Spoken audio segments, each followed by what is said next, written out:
Agent Key, yeah, selling Sacramento. She's selling Sacramento. Agent Key, selling Sacramento. Oh yeah, oh yeah.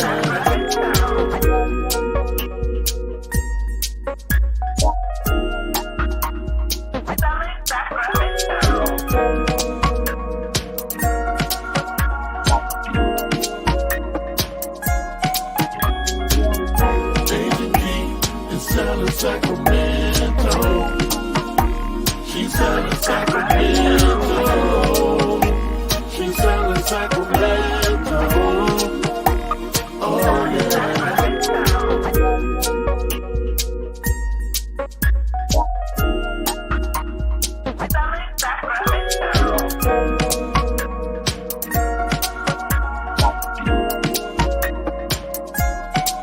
Agent Key, yeah, selling Sacramento. She's selling Sacramento. Agent Key, selling Sacramento. Oh yeah, oh yeah.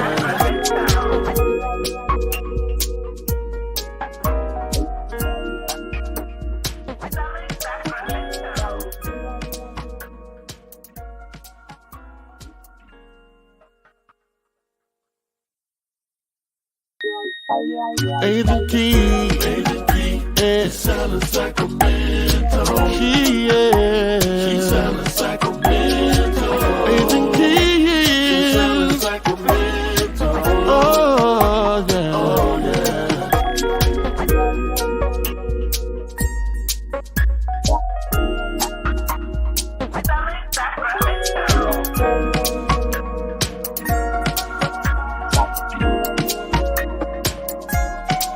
Agent Key, yeah, selling Sacramento. She's selling Sacramento. Agent Key, selling Sacramento. Oh yeah, oh yeah.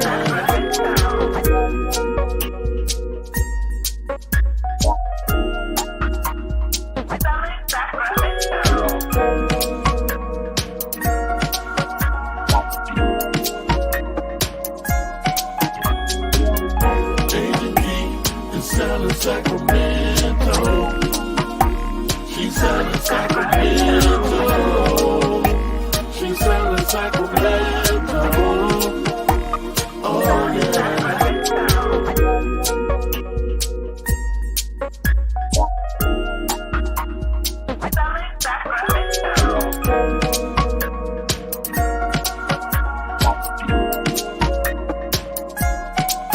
Agent Key, yeah, selling Sacramento. She's selling Sacramento. Agent Key, selling Sacramento. Oh yeah, oh yeah.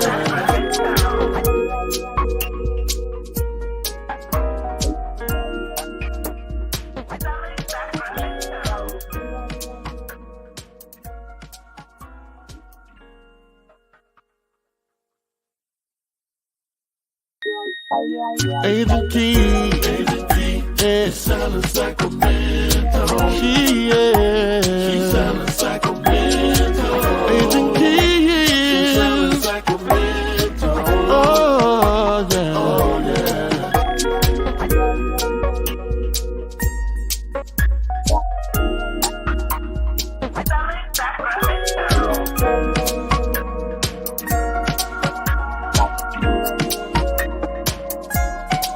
Agent Key, yeah, selling Sacramento. She's selling Sacramento. Agent Key, selling Sacramento. Oh yeah, oh yeah.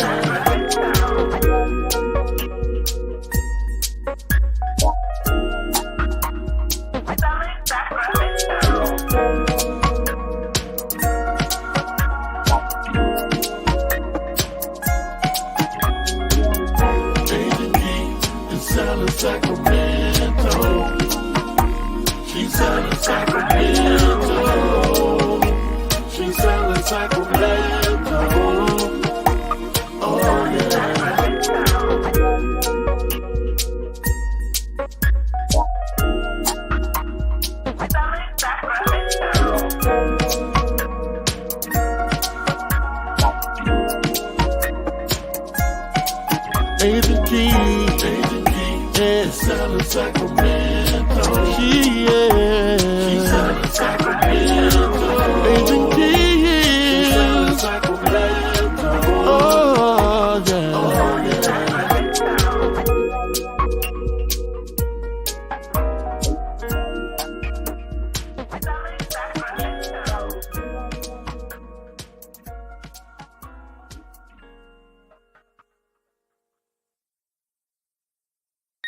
Agent Key, yeah. Selling Sacramento. She's selling Sacramento. Agent Key, selling Sacramento. Oh yeah, oh yeah.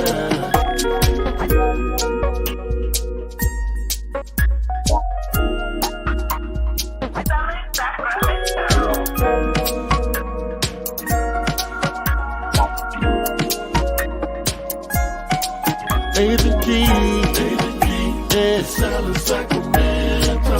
She's selling Sacramento. Agent Key, selling Sacramento. Oh yeah, oh yeah.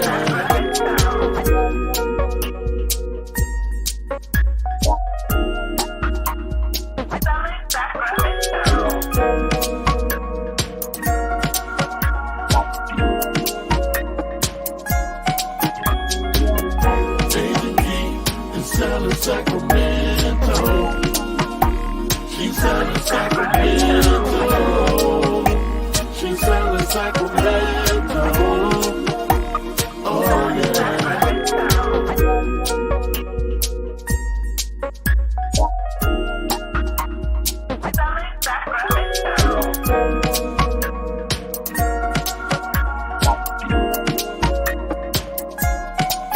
Agent Key, yeah. Selling Sacramento. She's selling Sacramento. Agent Key, selling Sacramento. Oh yeah, oh yeah.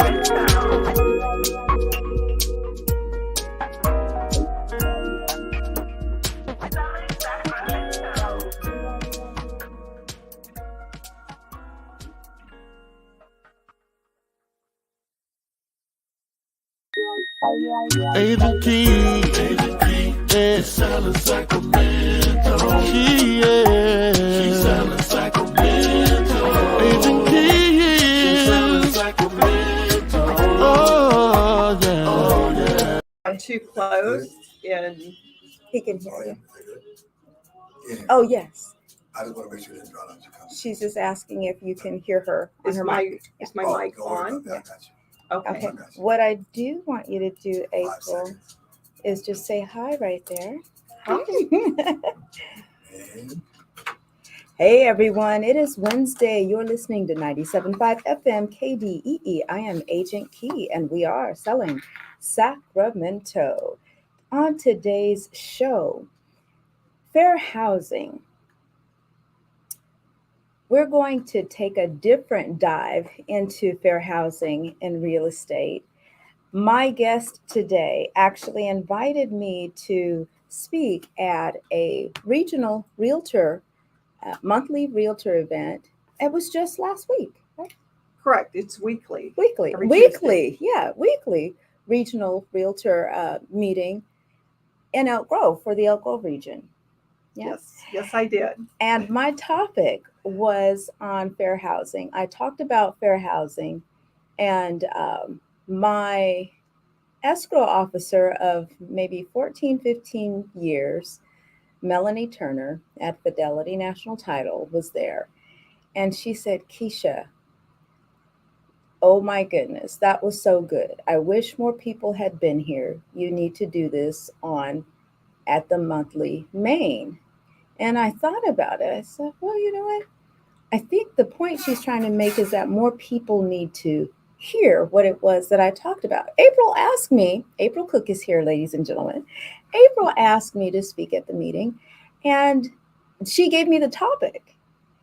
It wasn't my topic choice, but as I started researching, I thought, well, people don't want to hear me get up there and rant and rave about how horrible it is to be Black, trying to find a house and blah, blah, blah, blah. We've all heard that. We know that.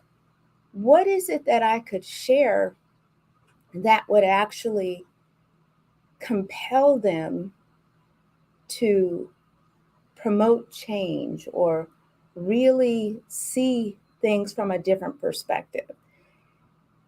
And I shared a story of something that happened to me when I was in real estate. I probably was in real estate maybe 2 or 3 years when this happened. And I had a listing and I received a phone call on the listing. The caller left a voicemail message, but I don't think it was a voicemail message that they intended to actually leave for me. They called and they failed to completely hang up the call. And so the recording, the voicemail, was of the rest of the conversation they were having after they thought they hung up. And it went a little something like this. Keisha Matthews, you think that's a Black name? I think she's a Black girl. I'm trying to talk a little country twang. There was a little country twang in there. And then they said some things that I'm sure they didn't intend for me to hear, but it had to do with whether or not they should pursue the property, knowing that I might have been Black. This is the reason I reached out to you, Key, to do this presentation, because your experience as a Black woman is completely different than a white woman or man getting up there and talking about fair housing. Yeah. And that's what I wanted to bring to the table. Someone that had experience and understood this on a different level than the rest of us did. Yeah. And it's interesting too, because often when we do hear from Black people and their experiences, there's often so much anger and rage behind the output of the information, it really shuts people off. And I know the president of the California Chamber, he's often on us saying, take all the rage out of it. You can share what you need to say about the experience without being so angry. And I think I've taken that to heart. So as I prepared for the talk, I thought, I'm going to make sure I am intentional about taking the anger out, because today I'm not angry about it. I'm proactive and doing something to change it, not just for Blacks, but for everyone. Because if Blacks are in a bad situation, if we're at the bottom of the barrel, we're still all a part of the United States. And if we're not doing good, the United States is not doing good. And then, as you can see, the condition of housing right now, Blacks are definitely disproportionately affected, but we're not the only ones True, who it's impacting. because poor people are also disproportionately affected because there isn't enough housing. There isn't enough affordable housing. They no longer build in our area in Sacramento County smaller homes. They used to build 900, 1,200 square foot single family homes. Mm-hmm. That no longer occurs. Right. And those were affordable housing. Mm-hmm. And now not only is it impacting poor people, but even middle class, even people that are working regular 9-to-5 jobs. I have this route that I take when I exercise in the morning, and I come off of I-5 up Elk Grove Boulevard. And there at first there was one car where you could tell that the person is sleeping in their car. And it's a really nice car. And they have like a little blanket or something up. I probably shouldn't be given the location of the vehicle. But the other day I saw 3 vehicles. And you can see that there are people that are sleeping in these cars. And these are not raggedy cars. So that tells me that these are people that are... But funny you should mention that, because just in the last few days, I do watch some YouTube videos, and I've been following a couple of women who live in their cars. Mm-hmm. They have jobs, Mm-hmm. but even renting has become so expensive that they're living in their cars, and they're showing us how they make do from day to day. Right. Wow. And it just blew me away. Wow. As this was, and one was a regular car, and the other one is in a van. Mm-hmm. Van's much easier to live in. Mm-hmm. Mm-hmm. It was opened up my eyes, because they're, that's a whole nother topic, Mm-hmm. homelessness. But these are the working homeless. Right. big difference there. And this is what they're doing to make do. Right. And this Single is women living alone in their cars. and you said you saw that on YouTube. Imagine if the invention of YouTube weren't there, We wouldn't know about it. Yeah, there's a whole lot we wouldn't know. Ladies and gentlemen, let me tell you, you're listening to my special guest, Miss April Cook. She's realtor and broker associate at EXP Realty. She is also a certified mentor. And as I mentioned earlier, and you can tell me if this is the correct title, I just gave you this title, Regional Meeting Coordinator. I am for the Okay. Sacramento Association of Realtors. There, okay. But I also sit on the grievance committee for that same association. And tell us what you do on that grievance committee. What is your responsibility? We hear ethics complaints from other realtors or the general public or the clients of those realtors. Mhm. So we get these complaints. We meet once a month. We hear them out. It's a pretty large group, about 10 to 12 of us. Mhm. And then we either, we make some sort of determination as to what to do with that complaint, either by dismissing it or sending it up to pro standards, or sometimes it's a simple thing as a citation. So I'm going to have to add that to my list. You're going to be proud of me when I tell you that I did, in preparation for this show, there's something that I'm going to read to you, an article. I know April came prepared, ladies and gentlemen. She's got all of the data and the information that she's going to be sharing. And so I have some data as well. And I've created a link on my website. If you feel that you may have been discriminated against, there is a link under my contact link. If you go to agentkey.com and you'll see in the menu, it says contact. And initially the information will be how to contact me. But if you scroll further down on the page, there is now a list of links nationwide where you can report a fair housing complaint. You can report a complaint if you feel that you've been, if there's an appraisal issue, just a list of links. And I'll go over that in the information as we go along further in the show. But I'm going to have to add that grievance link now. Yes, you will have to add that. And again, every association of realtors has that within their association. So if you're in another county or another part of the country, it's all under this National Association of Realtors Code of Ethics. So it's there. And also there's a state site for California to file a fair housing complaint. We're going to get into all of that.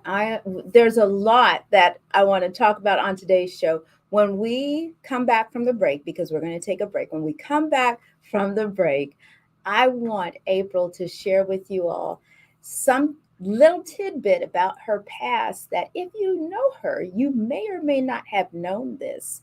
And when I learned about this, it really made me look at her from a different light, in a different perspective. And it brings back to mind that adage, you can never judge a book by its cover. You never know where someone has come from, what they've gone through, or what they're going through. And so it's really important to take the time to get to know people. And so before I get on my little pedestal there and start preaching to y'all, we're going to take a break.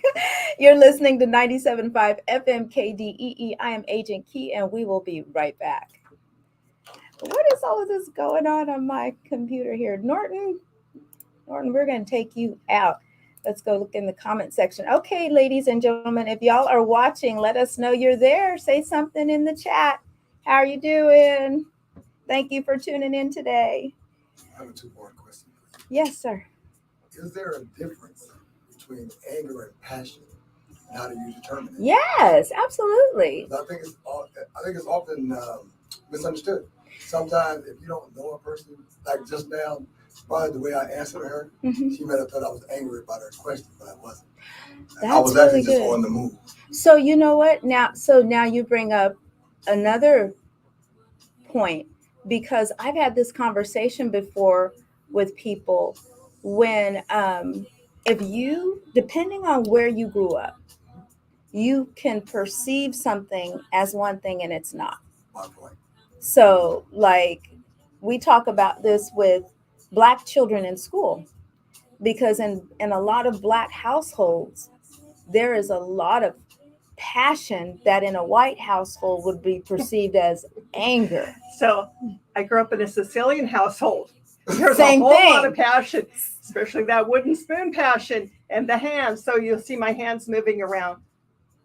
That's what that's all Same about. thing, right? So it's not, Passion comes from love, but it Yeah. also there could be an angry passion, I presume. when I But I say think it comes anger, from when love. I'm talking about how we present information, Mhm. when you feel, and I shouldn't say feeling, when you say something and you can't reel it back in because it's just out there and it's got an energy of its own, and that energy that's being deflected, it's targeting and it's hurting.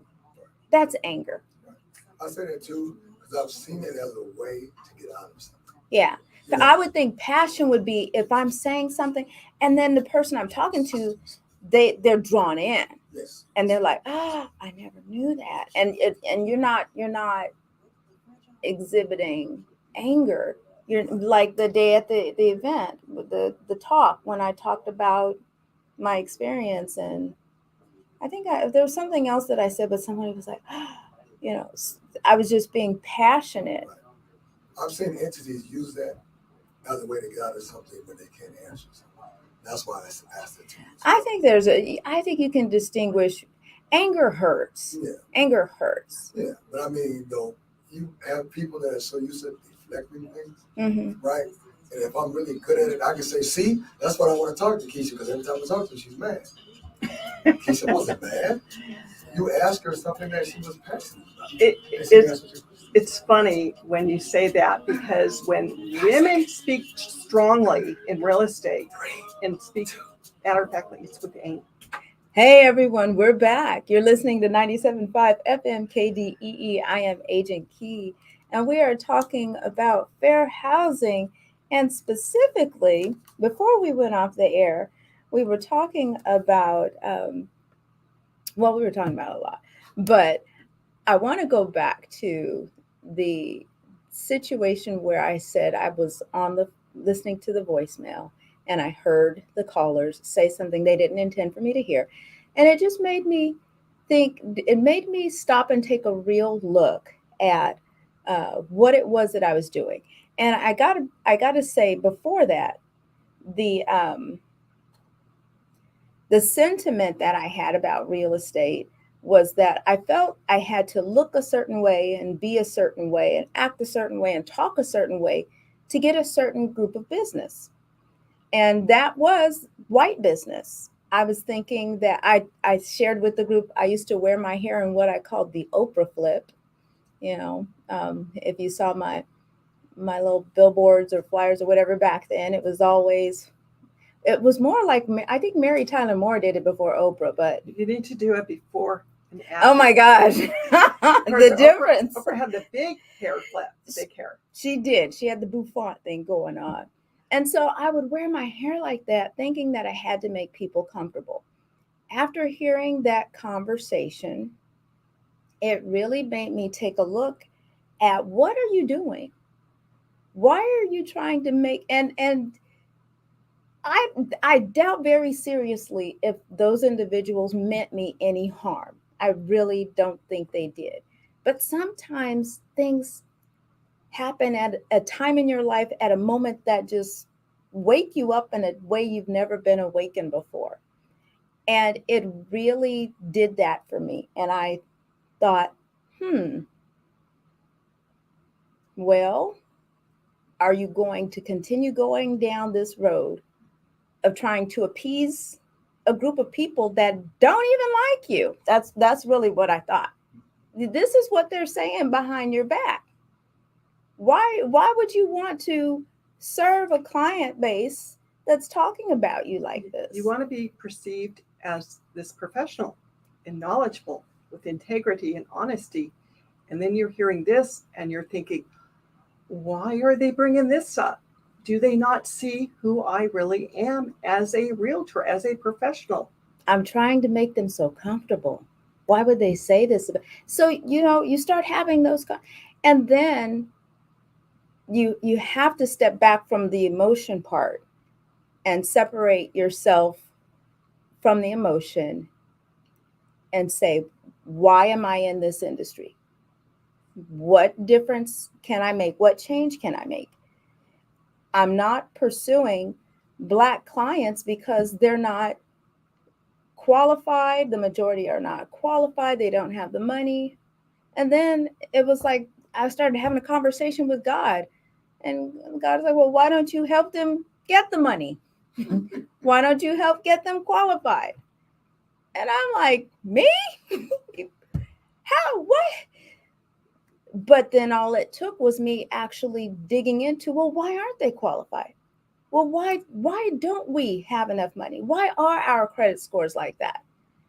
And then as I started taking that deep dive, my whole world of real estate changed, entire perspective. So that moment on that, hearing that call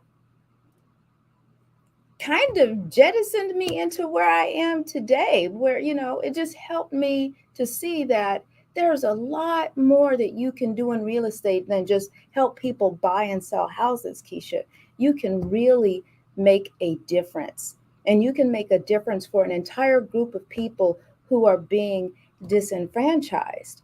And which brings us to the show today, and with April being here, because she said something at the meeting last week that just blew me away. And I would like for you to share that. Well, one of the things I was saying to you was we all have these unique experiences growing up. We take our own unique journey. Mine is different from yours, from all sorts of people. We don't know where we come from. So I told you, Key, where I came from. So I was born and raised in Sacramento, right here. And I grew up in Oak Park. And I went to American Legion Elementary School. So this takes me way back. Now you know kind of how old I am, because the school was still open. This is before it was shut down. And then we moved from there because my mother needed more affordable housing. And we moved to a housing project, New Helvetia, on Euro Way and Broadway. I still continue to go to American Legion. I love that school. And I had a lot of good friends there. And in the 5th grade, when they shut it down, I was the only white girl in my class. Well, there was the Puerto Rican kid was there with me. The one kid. Yeah, the one kid. So, but to me, growing up there, going to that school since kindergarten, I didn't know any difference. What was your experience there like? It was good. It was really, really good. Yes, there were lots of fights as time went on, as we got older. Well, my kindergarten teacher was a nightmare, mean woman. Big one, Mrs. Smith. Oh my gosh, she scared me. But mostly it was very, very good. And I had a lot of good friends there and enjoyed it, and was sad when it shut down. One of my favorite things that I learned from there is that leadership is key. Here I am, a little 3rd, 4th, 5th grader, and the first principal we had, I won't say his name, was very weak leadership. Then they brought in Mr. Tunstall, big Black man, and tall and big. Everybody loved him and respected him. This whole school changed practically overnight. He was the best principal ever.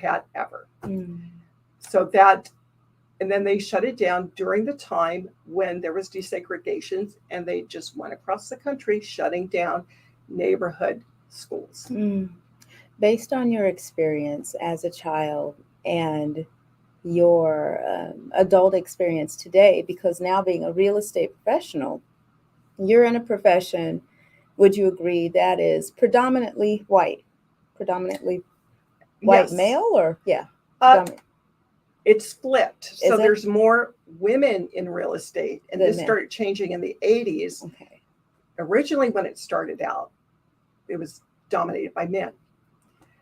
But now it's more women in real estate. So based on your experience with Black people growing up as a child and what you considered a good experience and your experience as a real estate professional in the circles that you're in,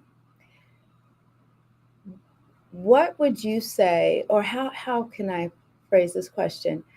Are you hearing conflicting conversations? How do you feel?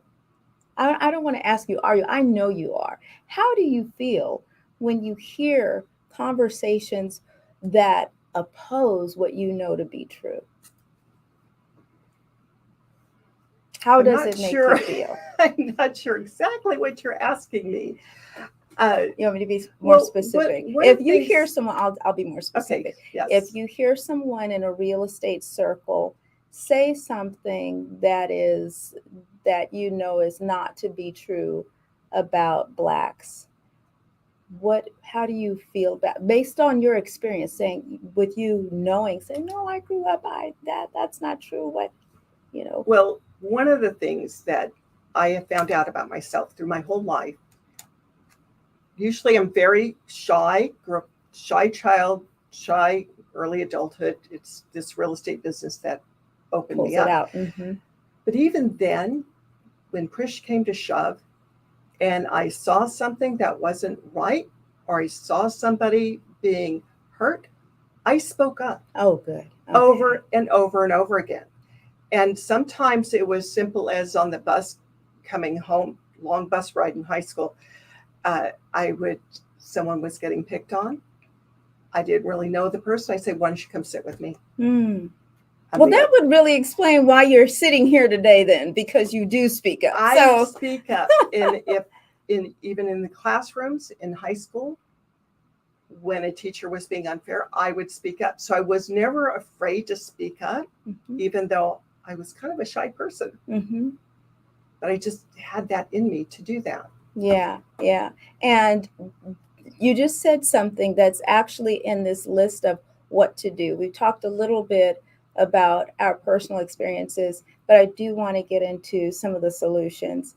And if we have time at the end of the show, I'll actually talk about the market update that I was going to bring at the beginning of the show that I just glossed right over, because I know you all want to know what's going on in this market now. The market is changing, so stay tuned till the end and you'll find out about how the market is changing. But I do also want to share this, and this is something that I talked about at the meeting last week, and then I want you to add, April, your the information that you brought on resources on what agents can do, because the show is about how other agents can also be proactive in detecting when someone is being unequally treated as it pertains to fair housing. So fair housing is more than a list of do's and don'ts, rights and penalties, and mandatory continuing education. As stewards of the right to own, use, and transfer private property, fair housing protects our livelihood and business as realtors and depends on a free, open market that embraces equal opportunity. As realtors, we recognize the significance of the Fair Housing Act, and we reconfirm our commitment to upholding the fair housing law, as well as our commitment to offering equal professional service to all in their search for real property. The National Association of Realtors actually has a fair housing action plan, and it's abbreviated ACT, emphasizing A for accountability, C for culture change, and T for training to ensure America's 1.5 million realtors are doing everything possible to protect housing rights in America. One of the other things that we talked about at that meeting was that if there are real estate agents listening right now, if you're a realtor, there is a website that NAR launched in 2020 called fairhaven.realtor, FAIRHAVEN.REALTOR. If you go to that website, it's actually a simulated training where agents work against the clock to sell homes in the fictional town of Fairhaven while confronting discrimination in the home buying process. And I've taken it. It was an eye opener. it's a lot of fun too. It's a lot of fun. I took it, I passed, but I did not pass on some of those questions. Same here. I passed, but some of the things were, you just didn't know. And that's our unconscious biases, that we could create discrimination or discriminate without even knowing Right. that we're doing it. And Right. this is why we have to be aware of it and have real life scenarios. It's one thing just to read the code of ethics, but what does it mean? What does it mean? And those real life scenarios are so important to experience that and to have it taught to us that way so that we can be better at what we do. And you brought a list of those, the code of ethics, or The code of ethics. So there are lots of code of ethics. and I think it's important to share this because this is what realtors. When an agent tells you that they are a realtor is a brand, like Band-Aid. We say It's a Band-Aid, membership. but Band-Aid is really a brand. Bandage is the item. So Realtor is a membership of these 1.5 million across America, and they ascribe to what Ms. April is getting to read. National Association of Realtors, the Code of Ethics, Standards, and of Practice. There are 17 articles. This started in 1913. So I wanted Wow. to find out, how far back did this go? When did the National Association start the first Code of Ethics? Now, the National Association of Realtors started in 1908. Mhm. Now, they adopted it in 1913 with the original 13 articles. Now, it said the duty of real estate men towards their clients. Men. Men. And I want to bring up one little tidbit. So when I was a preteen, teenager, and I would read the Sacramento Bee, Sacramento Girl, looking for jobs. There were jobs for men, there were jobs for women, and there were jobs for professionals, which were mostly men. Mm. That's how it was broken down in the newspaper. And we experience, people in my age group, experience that type of discrimination. Wow, that's wild how things have Yeah. transitioned. So this day and age, big opportunities Right. for everybody. The world keeps changing, and here we're presenting an opportunity for you to be a part of that change. So listen closely. So Article 10 is the one that has to do with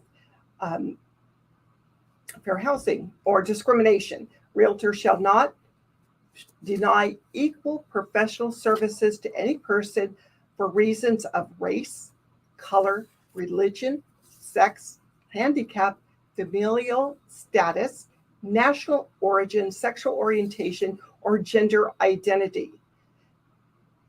So those are the protected classes on a national level. On a state level, there's a few more things in there, and that's in our fair housing advisory that we received from the California Association of Realtors. Mm-hmm. And that has a few more items in there as protected class. And that would be, again, the same thing, age, well, that's a few more: age, citizenship, medical condition, race, color, sexual orientation, immigration status, disability, ancestry, gender identity, gender expression, primary language, genetic information, national origin, marital status, military or veteran status, criminal history, non-relevant convictions, religion, familial status, source of income. Now that's not in the national. Right. And then any arbitrary characteristic, which could be anything. So we're kind of all in a protected class. Right. Right. And I like that in the state of California. And this is just a reminder. I'm glad that you read that on a national level, the laws are a lot different than they are on the state level, and in particular in California. So it's important to know that as you see things going on a national level, you may want to check with what California is doing specifically. There's a lot in the news right now on a national level that doesn't pertain to California. And so you might want to check our laws to make sure you're not in an uproar about something that might not impact you here. But I do want to read the Fair Housing Declaration for the National Association of Realtors. It says that your realtor professional it has agreed to provide equal professional service without regard to the race, color, religion, gender, sex, disability, handicap, familial status, national origin, sexual orientation, or gender identity of any prospective, get this, client, customer, or of the residents of any community. I like to emphasize that one because oftentimes we think that we are only serving and beholden to our client. And as a realtor, as a professional, not only do you have to protect the client, but anyone that you come in contact with, pretty much, when it says exactly, because most of the code of ethics has to do with the transaction, a real estate transaction, except for Article 10. And this is where if you're out there and you say or do something on social media or with another group of people having nothing to do with real estate, and it is discriminatory against these protected classes, you can be brought up on an ethics complaint. Mm-hmm. Yeah. And they will do something about it. And that's good. So what can they do? Well, they can fine you up to $15,000. So it's not just, a complaint that goes against your record. Well, so for people who are online, on the internet, when you're in these chats, when you're a real estate professional and you put some information in there that could be discriminatory, someone could pull up a charge against you on that. So as a realtor, you're saying you got to really be careful what you post. You have to be professional at all times. You are a realtor 24/7. 24/7. I like that. You also agree to keep informed about fair housing laws and practices, improving your clients' and customers' opportunity and business. It's your responsibility to know. It's your responsibility to attend the weekly regional meetings where all of this information is being shared. It's your responsibility to know that these meetings are taking place, where this information is, that these laws are out there, and that you're obligated to abide by them. And as a licensee of California, we are required to have 45 hours of continuing education. Fair housing is being implemented now into that as of this year. And then we are required to take an ethics course every 2 or 3 years with the National Association of Realtors. This is a requirement. You don't do it, they kick you out. I would definitely recommend that you all do the fairhaven.realtor. Oh, absolutely. It's kind of a fun, interactive course of real life scenarios. Sometimes, it's just all different situations. Yeah. And it makes it stick. I think when you take the continuing ed courses and then you take the 1 or 2 that appear on the test, you're not really thinking about letting it sink in. But when you do the fairhaven.realtor, that simulation, it's sinking in because there's so much animation involved. There are different learning mechanisms that are happening as you're going through this process. And then you're competing against yourself. Multi-choice answers. Yes. And you pick the wrong answer thinking it's right. And it's a reflection of your thought process. Yes. And sometimes there's more than one answer.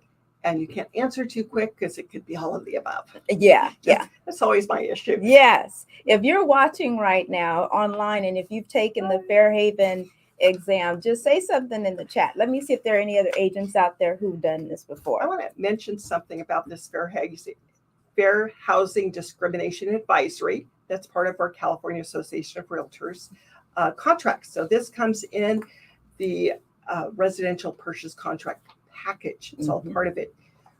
Read it. I always tell the agents, because I do train them, read your contracts, understand what it means so you can explain it. But what's great about this one is it gives examples of improper conduct and it gives examples of proper conduct. Wow. What are one of the examples of improper conduct and one of proper? Refusing to negotiate for a sale, rental, financing, or otherwise make a housing opportunity unavailable. Failing to present offers due to a person's protected class. Mm. So when my clients say, well, that house in MLS doesn't say they're taking VA offers, and I have a VA buyer, I said, write the offer. Right. Because you never know what a seller's going to do. Mhm. Write the offer. I'm so glad you bring that up, because I tell my clients all the time, just because you see it in MLS written a certain way doesn't mean that that's how it really has to be. As far as I'm concerned, everything is negotiable, Exactly. because there is an agent on the other side of that input putting that data in. We don't know if they put it in incorrectly. We don't know if they're really speaking on behalf of their seller. So let's investigate it. If you like it, let's go for it. So one of the things of improper conduct is, and let's see which one is it, writing a letter. So a buyer's love letter to the seller. If you have personal information in there about yourself, about your family, whether you have children or don't have children, you're putting the seller in a position of discrimination. Mm. Because now they're picking and choosing, which we've all done this in the past. Mm-hmm. I want this buyer to get it because of they have a child, they're disabled, they're a veteran, they are this, they are that, they're not this, they're not that. They have now discriminated. Wow. The acceptance of the contract I am should guilty simply of be, that. yes, we I all hope the are. police don't We- come get me. We all are. And it Oh should my be based gosh. upon the contract and the terms I only. never looked at it like that. And I have advised all of my agents, do To not do that. have your buyers make letters. If you take a listing, put in there, no buyer letters accepted. And that practice has pretty much ended. I've not seen it in a while. Yeah. So that ended because this came out. In fact, it was updated this year. Mm-hmm. You know, we update our forms twice a year. Mm-hmm. So this was just updated in June of 22, but it was also new, I think, last year or the year before originally. That makes a lot And of they've sense. expanded it, and it's So that really does make a, because you're setting the person up to discriminate. I didn't think about it from that perspective. That's a great point. offering demographics, telling a prospective client what the demographics are in a neighborhood. Mm-hmm. You should not do that. Right. If they are curious, that's what Google's for. So an example of that we hear often, I would say a handful of times a year, I get buyers that say, what's the crime like in that neighborhood? Or they say, I don't want to see a house that's got a lot of crime around it. And it's putting me in a position to make a decision for them. And so what I do by default is I tell them, here's where you can study the crime rate across the county at this website. Let me know what neighborhoods you'd like to see after you've had an opportunity to take a look at that.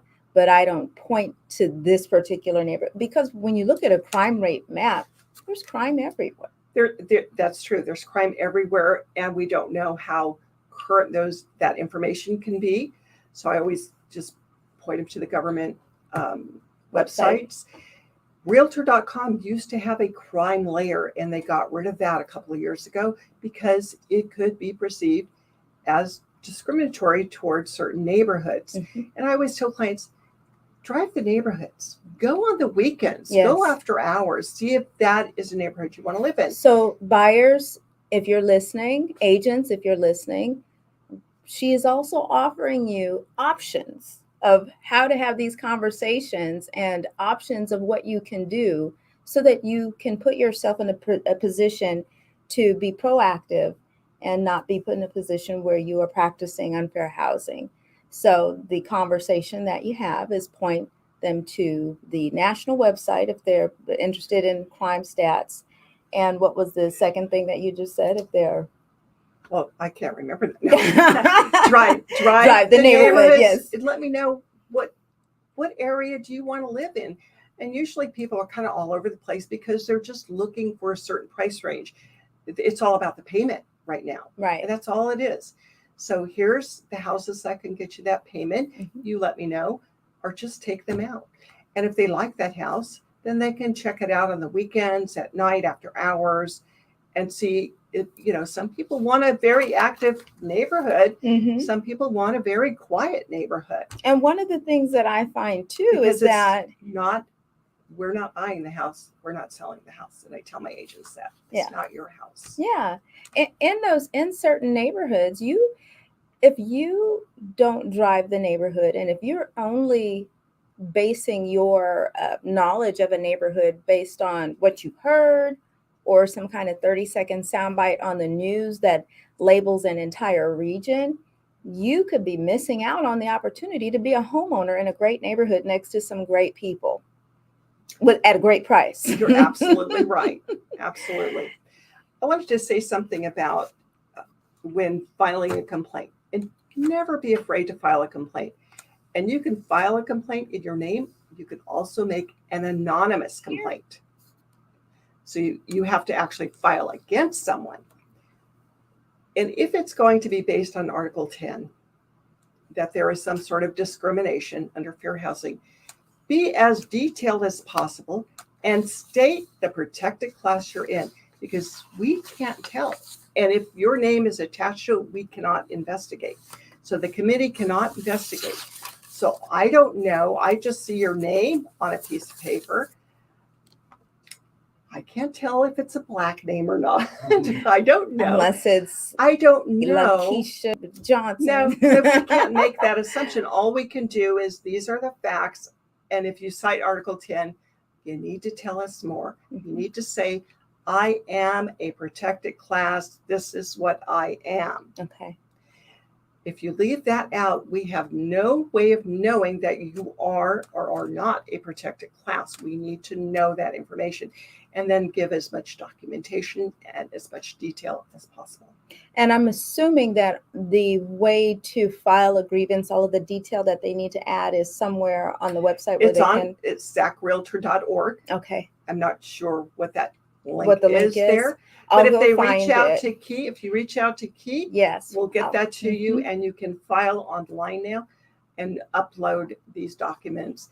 And they could be text, it walks you through it. Text, social media, screenshots. We're not going to listen to a recording, so we need a transcript of that recording because this has come up. So as much documentation, copies of contracts, emails, all of that. It's so good to know that the resource is help, there. Ask them for help. Ask them at the association. Say, I need some help filing this. They are going to be starting an advocacy program. I'm not sure where it is at this stage, but ask for that help if you need help. And don't be afraid. You have 6 months, 180 days to file the complaint. That is good to know. We're going to take a break, but when we come back, we're going to dive into how to be a fair housing decoder.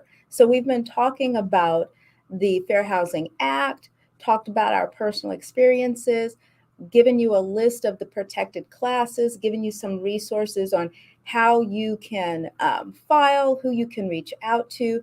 We want to share with real estate professionals how you can be proactive and how you can be a fair housing decoder. When we come back from the break, you're listening to 97.5 FM KDEE. I am Agent Key, and we'll be right back. It got warm like 30 minutes ago, and I meant to tell you, we need a sign. Like, what do I just go like this? So, It was a part of your hey, Miss Angelique, how are you? Good. Hey. Oh, I thought I was in trouble. No. Okay. I was making sure that updated. Sorry if I messed up here. No, it's okay. When I see you, it was like Marvel, it's like, oh my gosh, what's happening? What's going on? What's wrong? No, I was updating this while you guys were talking. So Station manager. The boss. Yes. Oh, so what I was going to say about women in real estate, business women in general, when I would talk to someone, my first manager taught me this. No emotion. As long as we got it. In fact, the more complicated a transaction becomes, the more you need to be non-emotional, listen, speak, point out the contract, all of it. And I would do that. And people thought, oh, that April, she's a bee. Because You took the emotion out. Because I took the emotion out, so they thought now I'm angry. Yeah. Oh. And I'm not, being nice Not and being nice. I'm to the compassionate. point in Yeah. business. Yeah. I get yeah. more and more business-like, especially when things go haywire, because it's all about the contract. Read the contract, go with the contract. This is what the contract says. And as I'm pointing it out, just like this kind of voice, they're thinking, oh, she's mean. She's mean. But you won't get that if a man does it. I was just going to say, but let a man do it. No, I do it all the time. But men, they don't call you the B word. It's the same with yeah. Yeah. Call more men the B word than women. Really? Absolutely. I had a bad habit. Oh shoot, we've got comments over here. I didn't even know. Let's hear them. Let's see. I love this Tiffany hybrid says, thing. It's Isn't wonderful. it cool? Hello, real estate queen. Hi, Miss Tiffany. Hey, Glenn, how are you, sir? Haven't seen you in a while. Great show, Keith. That is very interesting. Thank you, Miss Shirley. Facebook user. I feel that it will renting out your property. I might be your choice to kind of discriminate if you don't want somebody to mess up your property. But true, and purchasing a home, yes, you're looking to sell. You're not caring about who's going to be anything, in my opinion. You do have to be, it's kind of like what you're saying about the contract. You just got to stick to the facts and the point if you want to stay within the law. It's sometimes easier to buy a house than it is to rent a house. The ratios. I'm telling people, if you can qualify to rent, you can qualify to buy. Because renting is, you have to make 3 times that income. Yeah. Buying, 45, 50%. Right. Great. Oh, the air, I feel it. Thank you. Woo. Hey, you guys, thank you all for tuning in, and thank you for the comments. If you have any questions for April or myself, type them in. What did you say? Hey, everyone, we're back. You're listening to 97.5 FM KDEE. I am Agent Key, and we just have like a few minutes left, maybe 6. So I want to go through an article that I found by Lee Davenport, who is a national real estate trainer. I thought it was really cool, and she entitled it, How to Be a Fair Housing Decoder. And I saw that several news outlets actually took her story and published it. So I got this one from Inman News, but I want to give you kind of just the gist of what she's saying. So real estate agents, listen up. This is for you. Real estate agents have an ethical and fiduciary responsibility to promote fairness in the way their clients and others are treated. Asking questions and supporting your clients are key elements in becoming an active advocate for fair housing in your market. Prior to 1968, federal fair housing legislation did not exist in its modern form. Thankfully, there have been various additions, like HUD expanding just last year the protected class of sex to now include gender identity and sexual orientation. Yet, unfortunately, despite how often we hear the phrase fair housing, the actual application of fair housing is not yet so part of our culture that it is intuitive. It is not yet like breathing that comes automatically. Case in point, the 2021 Fair Housing Trends Report by the National Fair Housing Alliance found that over 28,000 fair housing violations reported in the previous calendar year. That speaks to how fair housing still requires a concerted, collected effort, despite being in our legal lexicon. And so she says, laws are great, but real estate pros, that's us, we have to be fair housing advocates. And what she likes to call, and she has branded, fair housing decoders, DECODERS, and it's an acronym. She says, what do I mean? Fair housing laws are wonderful and necessary. Nonetheless, they are not magic. And so she's teaching this course on how to be a fair housing decoder. And she says she loves the unison sound of, ooh, yeah, that makes sense, as she's teaching the course, and everybody's like, oh, right? She said when she mentioned shows like Dateline, these shows highlight that just because something is illegal, like murder, which is featured in many of the episodes on Dateline, violations don't just magically stop, right? Instead, laws mean that if there is proof that the violation occurred, there is a possibility of a penalty and or a restitution. However, that is a big if. Unfortunately, fair housing is not the magical exception. So how can real estate pros be fair housing decoders? In order to work towards a more equitable experience for all, we real estate pros have to be willing to proactively confront unfair housing. And that was what April was saying earlier when she said when she sees it happening, she says something. She addresses it. That's absolutely correct. I have an agent I was training recently, and she was trying to buy her own house. For her offer didn't get accepted. I did a great job helping her write that offer. I make my agents look good. And I asked her point blank, do you feel as if you were discriminated against? Because I wanted to know, does she feel that? She did not feel that. But you just don't know. But I did ask her that because that's where my brain went. Was this a case of discrimination? That is actually an excellent way to train your thoughts. That's something that she talks about in here. And I want to, since you've said that, I want to fast forward to what she calls the 5 keys to being a reporter. Number 1, you have to believe them. Believe your clients and customers. Instead of rationalizing why the fair housing violator is probably not doing it on purpose. So when your client tells you that they feel like they've been violated or something, something's not been fair, as an agent, do you find yourself saying, oh, they didn't do that on purpose, or I think you're overreacting? And it doesn't matter whether it was conscious or unconscious, it's still illegal. And so as an agent, you should have the courage and you should put it in your capacity to believe them and act on it.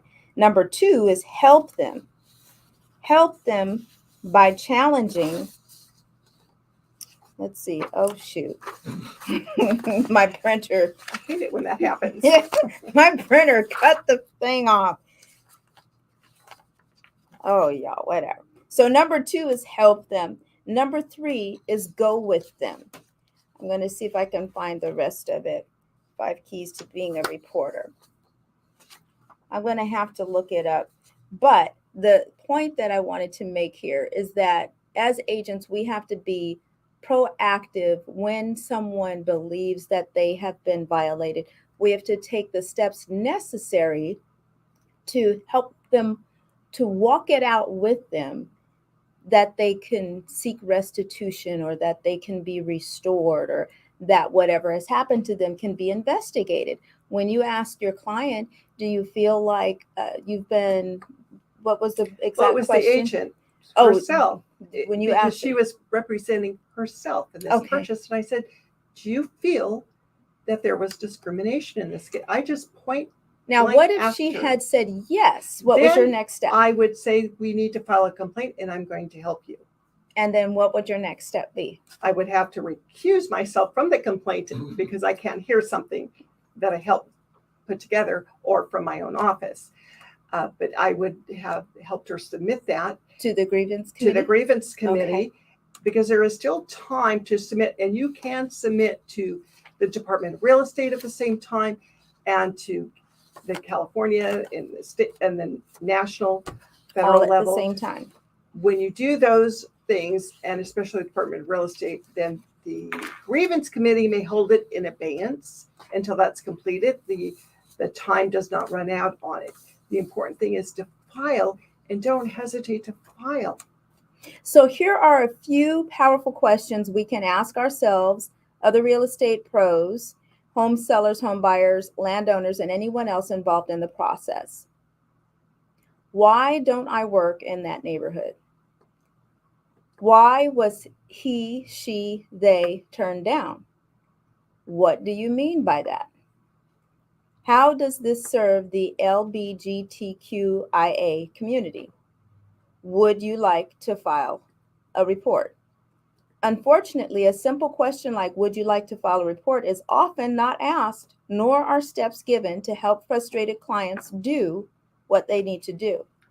See, I would ask it that way. I would say, I would like you to file a report, and how can I help you do that? April is very proactive. Because this is the only way. I hear it from agents all the time. They tell me about unethical behavior from other agents. Could be any one of the 17 articles.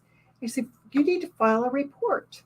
And they don't want to do it because they have to work with that agent in the future. And then the bad behavior continues. Right. But there are times you can file an anonymous report. You get a mailer. And the mailer says, choose your neighbor. But Oh, that house is not on the market. That is a violation of Article 10. there is so much that we have to. When April came to the show, when we first started, she said we could talk for hours. She was right. Yes, we can. But we have to go, ladies and gentlemen. We are 2 minutes over, but I want to point you back to my website at agentKEE.com. Under contact, the drop down menu, if you go to the bottom of the contact in the drop down, you will see a list of contact information to help clients and customers file a housing complaint with HUD or appropriate agencies. And I will be adding the SAR grievance link to that link. So you'll find report discrimination, the HUD Fair Housing, appraisal complaint national hotline, Consumer Financial Protection Bureau, and so on and so forth. And thank you, Keith, for having me on your show today. But thank you for doing that, because finding these resources is not easy. And filtering through all the things that come up when you do a Google search. Is that the right one? Is Right. that the right place? Yes. So having one spot that'll have these resources is going to be very helpful to a lot of people out And there. thank you for taking the time to be on the show today. I know loved you're it. very busy. I appreciate you so much. And ladies and gentlemen, remember, if you are doing what you were created to do, I will see you at the top. Hey, you guys, thank you for tuning Thank in. you. Yes. Good show. We had one more comment. Sorry, I'm voice texting in the car. That's okay. I think we understood what you were saying. Tiffany, thank you for sharing. You're very welcome. You're welcome. As usual, the show was very interesting, and I may not necessarily need the information now, but maybe in the future. Well, we're glad you don't need it now. But if you do need it, or you know someone who does, you now know where to find it. So we'll see y'all later. Bye, everyone. April, want to wave bye to everybody? See you guys. I think just